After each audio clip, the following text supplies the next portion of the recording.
I think Joe Rogan said it best. And any illusions, holy crap, any illusion that you have that you could somehow survive if that thing wanted to kill you should be instantaneously erased when you see this video. As animal populations increase, as the apex predators are making rebounds, we are encroaching on their habitats on a daily basis. And sadly, right outside of Yellowstone on Saturday, an apparent female hiker was killed by a grizzly bear. Now when the populations increase and we start encroaching on their habitat, more and more issues like this are going to keep on happening because it's happening all over the place with pretty much all apex predators. I just did a video on my YouTube channel discussing this event, and I really want to know what you guys think should happen when we start running into animals like this more consistently. What should we do about the increase in animal attacks recently? I look forward to hearing your thoughts and keep it wild. I think Joe Rogan. Hey! Big guns. Hey! Hey!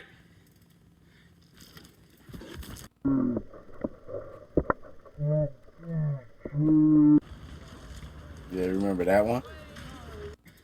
Hey! Hey!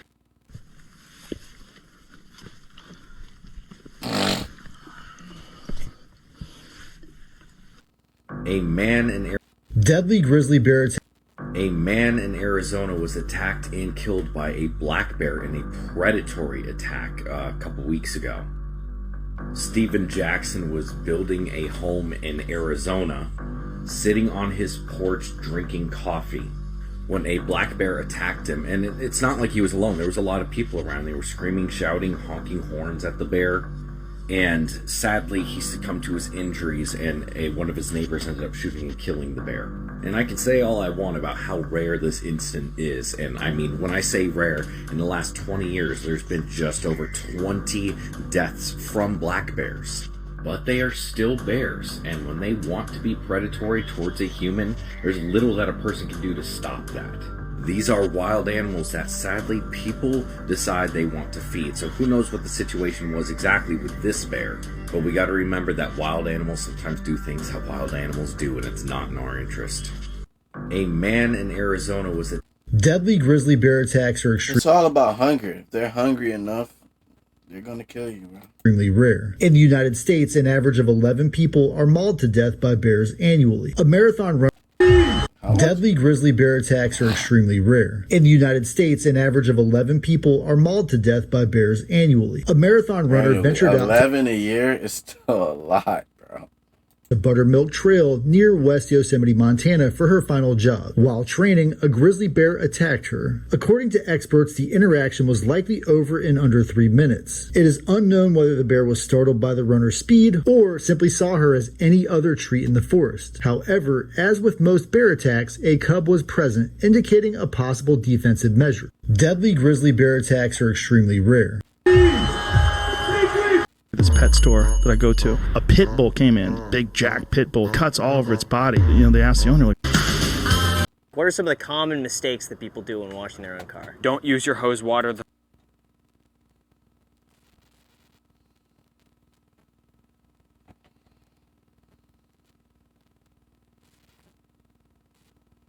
Oh, this one was crazy. This one's another crazy one.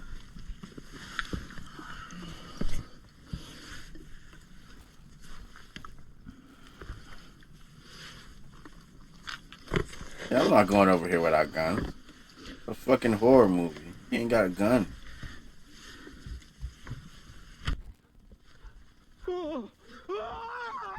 Look how fast that was.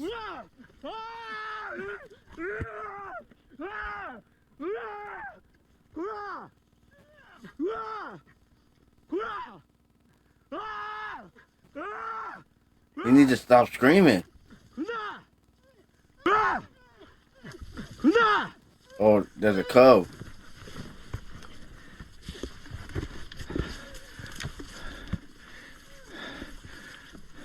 That nigga need a gun.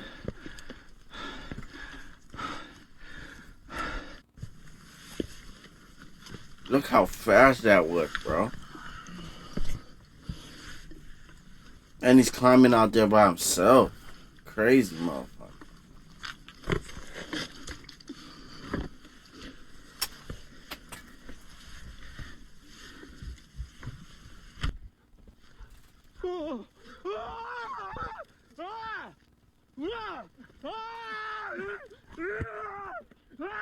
Bro, he lucky it fell. He lucky he was on A man Bro, this motherfucker was lucky.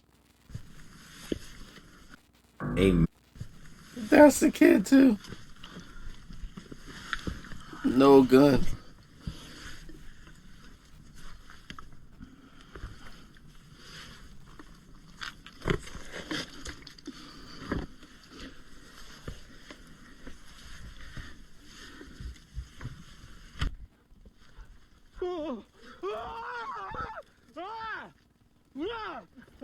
Gigantic too.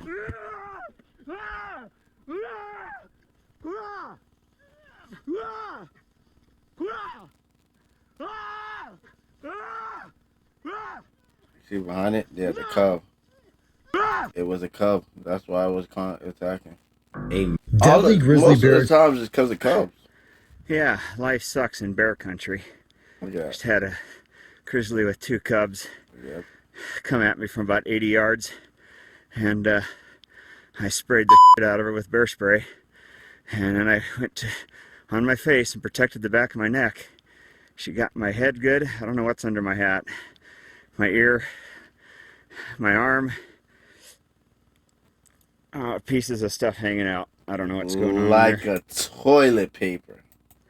And then my shoulder, it's ripped up. I think my arm's broke, but legs are good. Internal organs are good. Eyes are good. I just walked out 3 miles and I go to the hospital. So be safe out there. Bear spray doesn't always work, but it's better than nothing.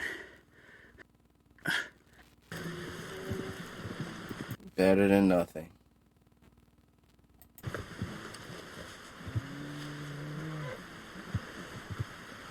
A black bear visited a family's home at night, but they stayed calm. The reason? I went to this yard sale and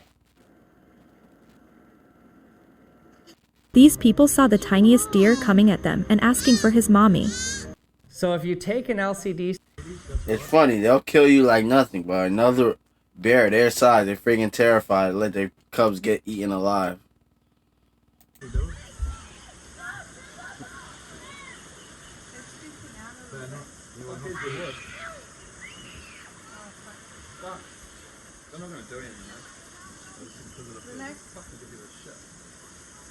Orcas don't usually attack humans, but not impossible. Shit, I don't want to see this if something happens. stay still. Stay still. Stay still. Just let them go past. What an experience. That's cool. That's a lifetime experience for you. Woo! They're heading back out, are they? Yeah. They're going. Wow. They don't usually eat humans, but not impossible. They are meat eaters.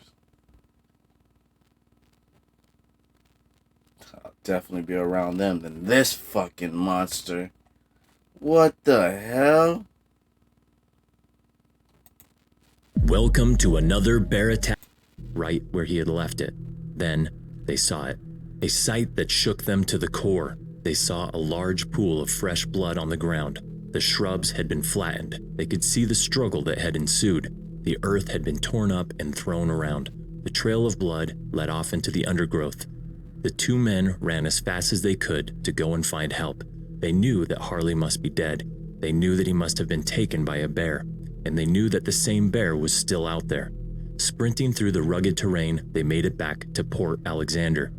With its prey subdued, the bear had dragged Harley's body for half a mile parallel to the beach, looking for thicker cover to feed at its leisure. The bear then dragged Harley for another mile deeper into the woods. With night closing in, a search and rescue operation wasn't initiated until the following day. Harley's distraught friends sat up all night, waiting and wondering. The thought of their friend being taken so savagely and so suddenly haunted them. The thought that his body was still out there was a chilling one. Fish and Wildlife Trooper Roland Young and Don Clutting, a member of the Sitka Volunteer Fire Department Search and Rescue Squad, headed up the search the next day. They flew down from Sitka to Port Alexander to commence their search. They were joined by a dozen residents of Port Alexander all eager to help and locate the missing 40-year-old man. David and James led them to the spot where the attack happened. The search and rescue team were able to follow the trail left as the bear dragged Harley away. There was so much blood at the initial sight that Roland Young was quite sure that Harley had been killed then and there before being dragged off. The trail was relatively easy to follow. The trodden undergrowth was marked with blood, and as the search team stepped deeper into the woodland, their nerves were on a knife edge. They knew they were getting closer to the bear. They began to find torn pieces of clothing and items belonging to Harley scattered along the trail they were following. His glasses were found on the ground amongst the leaves. His rifle lay submerged in the peat bog. Contents of his pockets strewn to one side. With every rustle in the trees and every chirp from a bird, the team jumped. Their hearts were racing. Just because you have a gun, you need a gun, you need a lot of people, and a lot of people who know what to do. If you have a person who doesn't know what to do, you're going to end up like that girl. Just both of y'all going to end up dead. Within yards of them, and they were the prey. 3 of the men decided to wait on a nearby ledge, keeping an eye out for an approaching bear. Everyone had their rifles locked, loaded, and raised and ready. The others continued along the trail of blood and torn clothing. Creeping forwards, placing each foot carefully in front of the other, they suddenly heard a menacing growl. Their hearts leapt into their chests, pounding in their rib cages. Peering through the thick tree cover, they could just see the head of a grizzly standing over its kill. It was staring right at the 3 men on the ledge and went charging towards them. The others who had approached it from amongst the trees felt the bear rush past them. Its feet thundered on the damp ground. Its tremendous speed and power forced bushes and branches to the earth. They aimed their guns and shot the bear. The first shots hit the bear directly in the ribs, but the great animal didn't even flinch.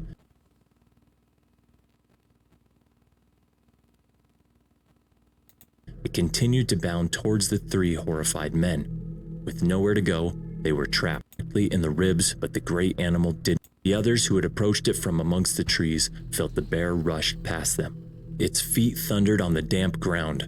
Its tremendous speed and power forced bushes and branches to the earth. They aimed their guns and shot the bear.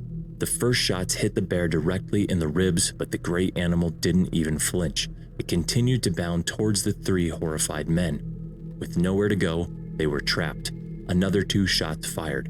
This time, it struck the bear near the shoulder, and it fell to the ground, just 3 feet from the search team. They fired once more into the animal's skull. The search and rescue team were shaken by the close call. The bear had nearly charged them down. The fearlessness and aggression displayed by this mighty and powerful grizzly had unnerved the team. Then came the devastating and harrowing job of moving Harley's remains from where they lay. He had been mostly devoured by the bear. It seems it had been a predatory attack rather than one of territorial dominance. Mock charges are common when territory has been encroached upon. If a bear does follow through with an attack, it often walks away after the initial attack if it considers you were no longer a threat. In the case of Harley, this had been the first fatal bear encounter in Southeast Alaska for more than a decade. On average, deadly bear attacks occur once every 3 or 4 years in Alaska. Between 2000 and 2017, there were 66 bear attacks in Alaska. Sadly, 10 of these proved fatal. But everyone knows that when you enter bear country, you do so at your own risk. This time, the hunter became the hunted, and sadly, met his terrifying final affliction. Harley had been killed then and there. Flattened, they could see the struggle that had ensued, to stretch their legs in full surroundings. Trotted, excited, and was shocked to see a black bear only feet from them and the walkway. "Freeze, Mom," cried Kelly. Patty's heart thundered in her chest as she froze on the spot. The bear stared at the 2 of them, its eyes locked onto Patty's. She gasped as the bear took a step forwards. "Run, Mom," cried Kelly as the bear leapt up onto the walkway. The 2 of them sprinted up some steps to the lookout, but it was a dead end. With no time to think, Patty turned around just in time to see the bear launch itself right at her. She was knocked to the wooden floor. The 7-foot giant had her pinned down and was mauling her face. Patty screamed. Kelly grabbed a tree branch and whacked the bear. Again and again, he hit the bear as it savagely bit Patty's face over and over. At first, the bear didn't flinch. but then it paused and looked up at Kelly. He let out a cry as the bear went for him. Its 2-inch claws sliced through his torso. He gasped, unable to do anything but try and curl up into a ball. Kelly and Patty's screams had been overheard by Ray Kitchen, a 56-year-old trucker from British Columbia. He had been bathing in one of the pools with his children, and now he sprinted along the wooden walkways. His feet thundered over the damp wooden slats. When he reached the lookout, he came to a sudden standstill. There, less than 6 feet away, stood a black bear with its back to him. He could see it straddling a young boy. Next to it lay the lifeless body of a woman. He yelled at the bear and, grabbing a branch from a tree, began banging on the railing. The crashing sound did nothing to distract the bear. It continued mauling Kelly, not so much as flinching at the commotion behind it.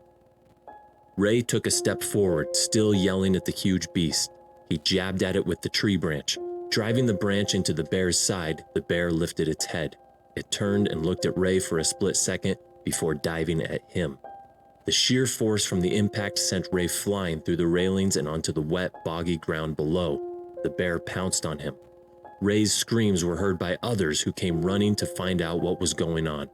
Other tourists threw rocks, sticks, and stones at the bear, but to no avail. With the bear's focus now on Ray, Kelly was able to breathe. He had been badly injured. Deep gouges where the bear had slashed him with its claws covered his body. Bite marks scarred his face and neck.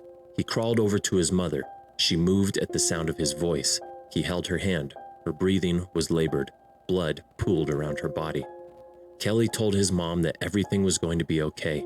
He told her that they would make it through this together. She managed to utter a few final words. She told him to look after his younger sisters. She told him she loved him. Then, with a final squeeze of his hand, she sighed her last breath.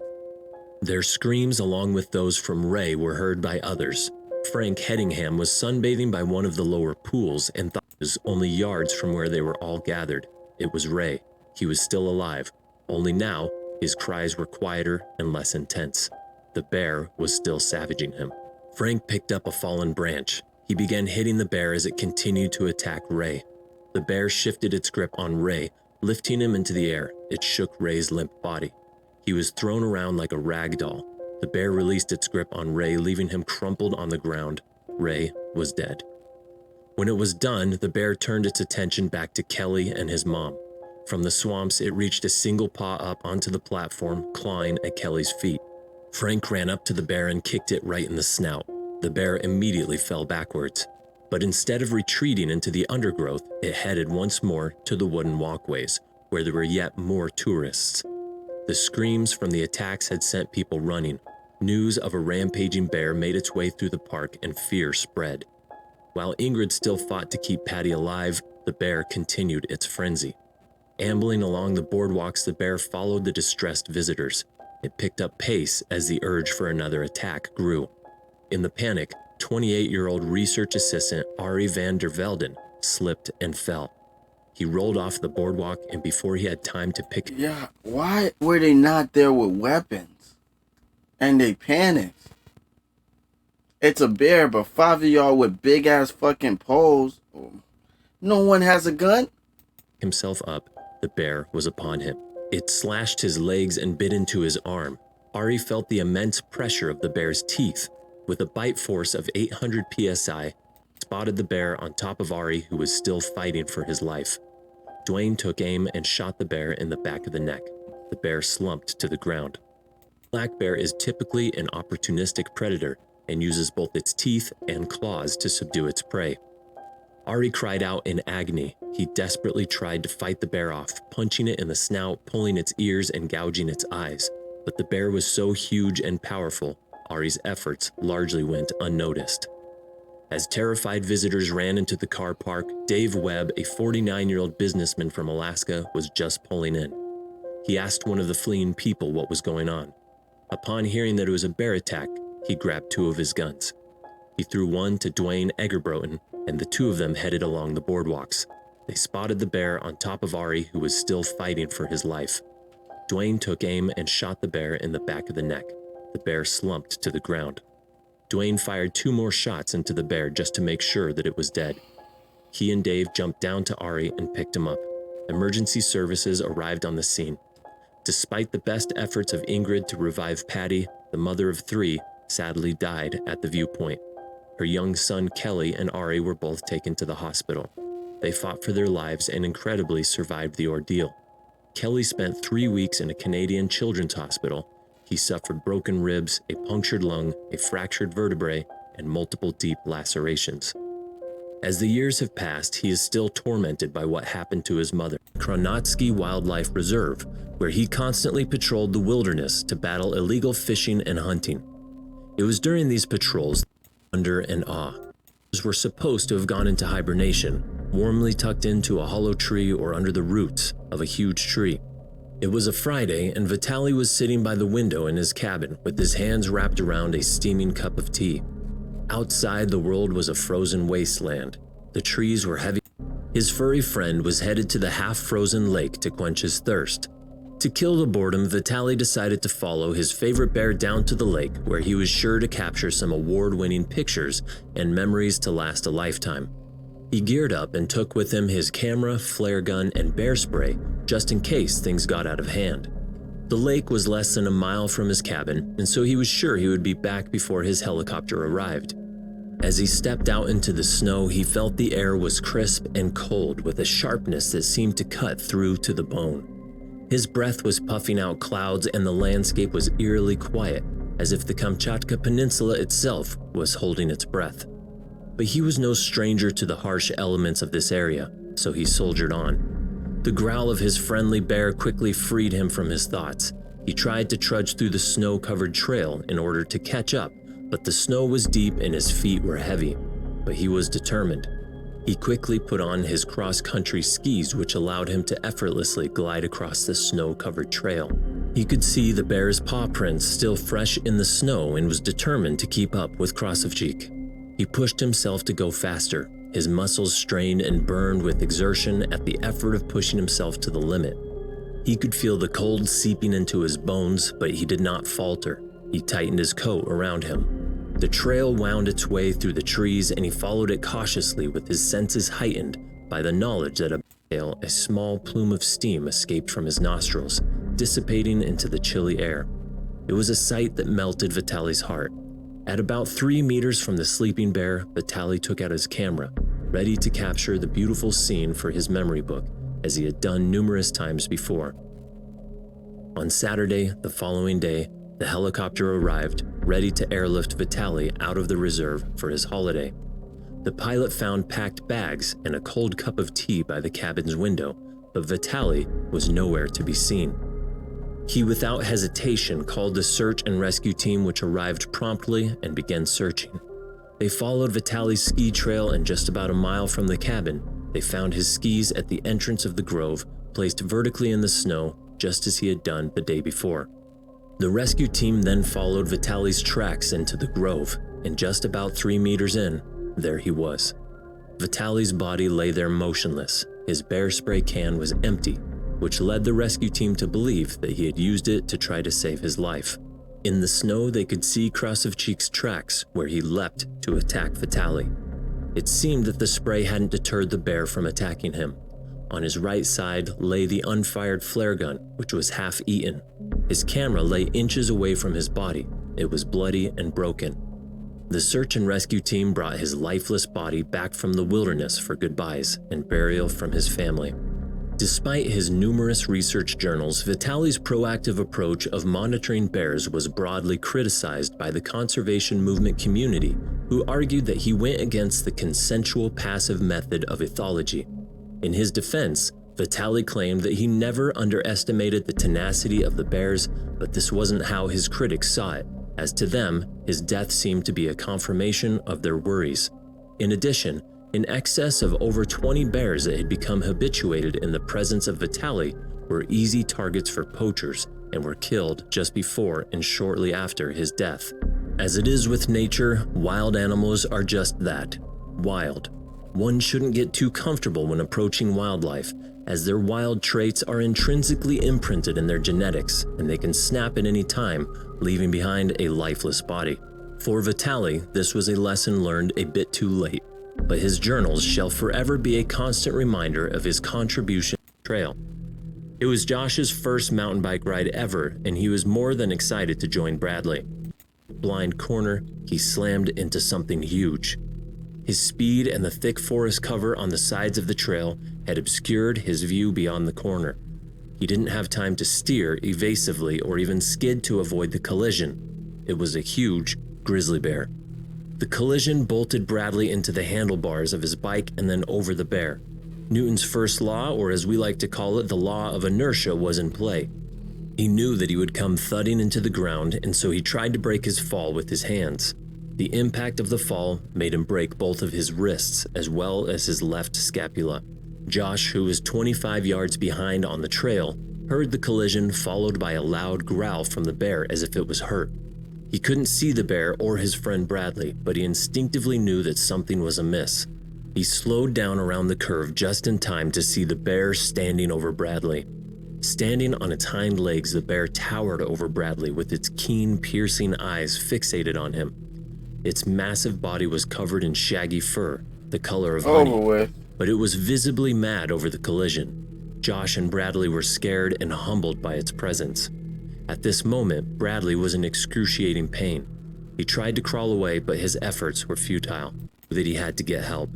The bear had all its attention turned to Bradley and didn't notice the presence of Josh. With this narrow window of escape, that was a good Josh one too. got on his bike, and an image that made him redouble his efforts. Since grizzly bears in Montana are federally protected under the Endangered Species Act, Bradley's ignoring it in the hope of a better prize, someone from the group.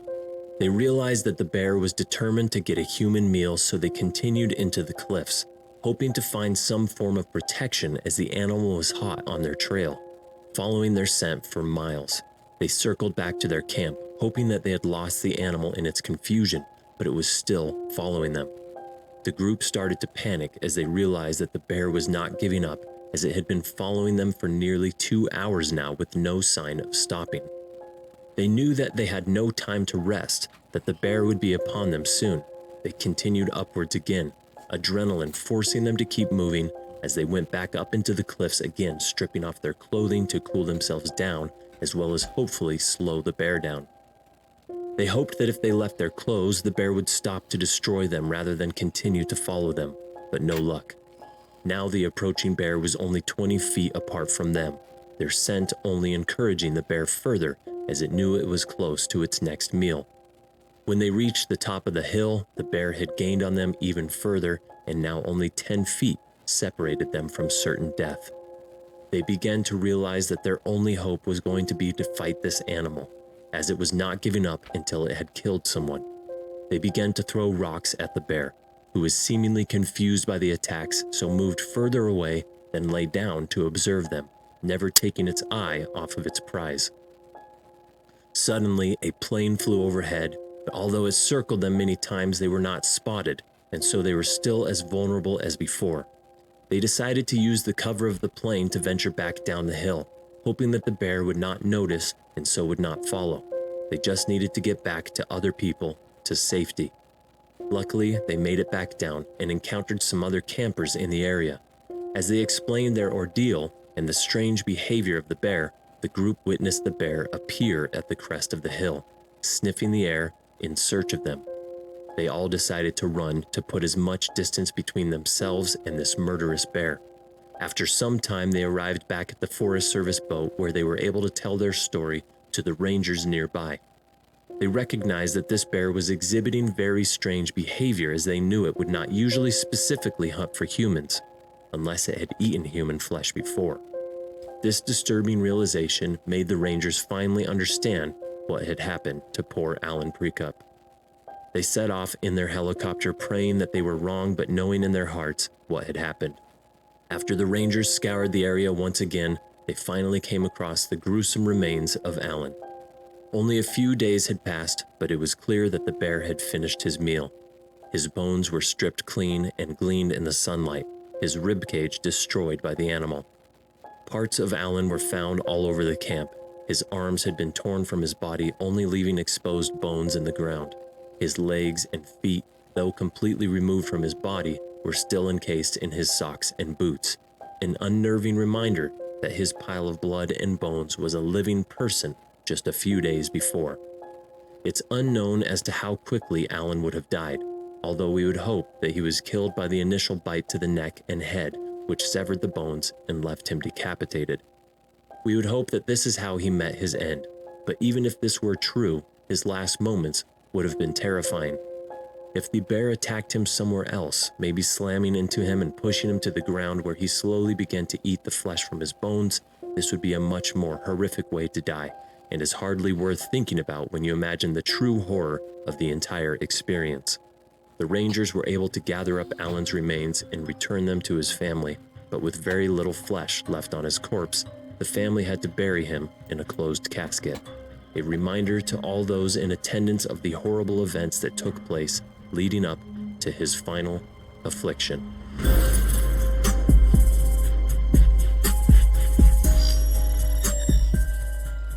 Damn, how long have I been there? 44 minutes? Damn, I was supposed to have been off there. Damn. My nigga Bando one time, y'all. You know we from the trenches, man. We out here on Rolling Lock. I'ma treat this. Alright, y'all, let me go to sleep. I'm gonna see y'all in a little bit. Turn me up, baby. Yeah, Rolling Loud. If y'all know this shit, we need y'all to sing along to this shit. Yeah.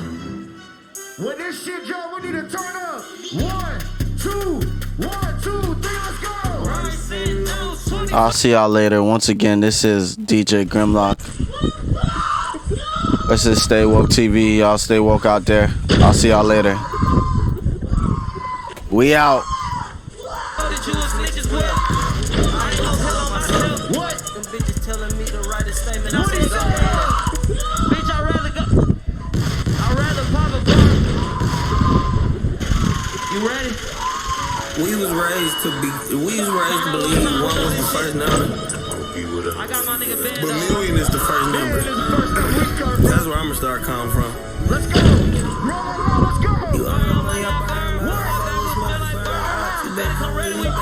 Just go to my name, she said. Cause my pain was sad line. So how about you burn? I told her rich, she heard me now. I never got A's, I'm dirty. All these drugs they got my Ignoring her scream.